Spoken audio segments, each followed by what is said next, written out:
بَعْضُهُمْ لِبَعْضٍ عَدُوٌّ. Even the closest of friends become enemies, except for what? Those with taqwa.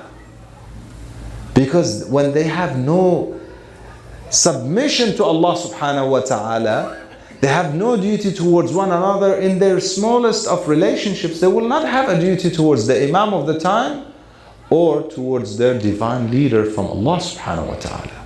That's the reality.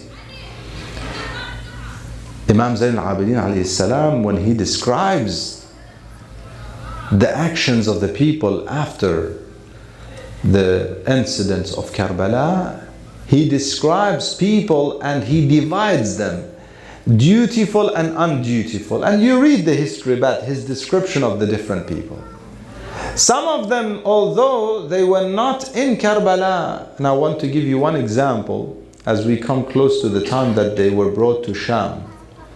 A man who was not in Karbala, in fact he was not someone who knew Ahlul Bayt, rather he came ridiculing the Imam salawatullah wasalamu alayhi in the city of Sham. When they brought the prisoners, Ahlul Bayt salawatullah wasalamu alayhim, when they brought them to the city of Sham, they decorated the city and they announced that they are bringing the losing army of what they called the Khariji, those who revolted. They were rebellious and revolted against the leader of the time, and now we are victorious. And they were bringing Ahlul Bayt, Imam Zayn al-Abidin and all the ladies to the city of Sham, humiliating them in that way. So the Imam narrates himself, and so many other narrations we have of such.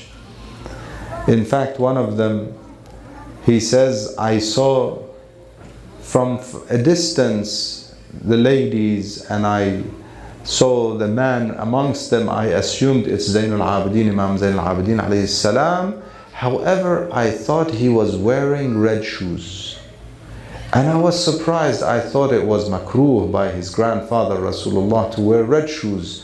I was surprised to see him wearing red shoes until I came closer only to see it was his feet that had blood all over them because of the chain. Sallallahu alayka ya Aba Abdullah. The narrator says they brought Ahlul Bayt to the city of Sham. When they asked Imam Zayn al-Abidin, Ya ibn Rasulillah, what was the most difficult situation in the whole journey? He says, Ash-Sham, Ash-Sham, Ash-Sham. In the city of Sham, an old man came approaching the Imam. He says, praise belongs to Allah subhanahu wa ta'ala that He has exposed you and made the leader of Muslimin victorious against you. The Imam says to him, oh man, have you recited the Quran?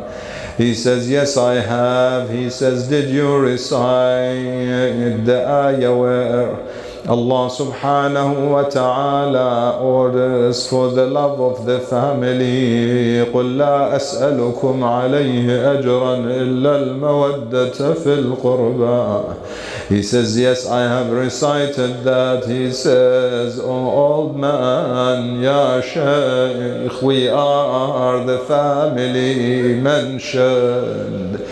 He says to him, have you recited وَآتِ ذَا الْقُرْبَى حَقَّهُ, give the family, the next of kin, their rights? He says, I have.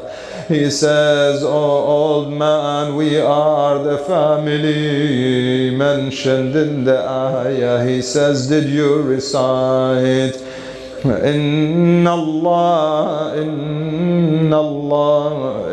إنما يريد الله ليذهب عنكم الرجس أهل البيت ويطهركم تطهيرا. He says, I have recited that. He says, oh man, we are Ahlul Bayt, we are the family of Rasulullah. He says to him, by God, are you them? He says, yes, there is no one else in this world besides us that is the family of Rasulullah. The man, when he heard that, he said, O son of Rasulullah, will you forgive me for what I have said? The Imam says to him, may God forgive you. Then the man started cursing Yazid and his people until he became one of the martyrs for the sake of Aba Abdullah. لا حول ولا قوة إلا بالله العلي العظيم. إنا لله وإنا إليه راجعون. وسيعلم الذين ظلموا آل محمد أي منقلب ينقلبون. إن شاء الله الدعاء بعد المجلس العربي. After the Arabic مجلس إن شاء الله بالدعاء. صلى الله على محمد وعلى محمد. اللهم صل على محمد.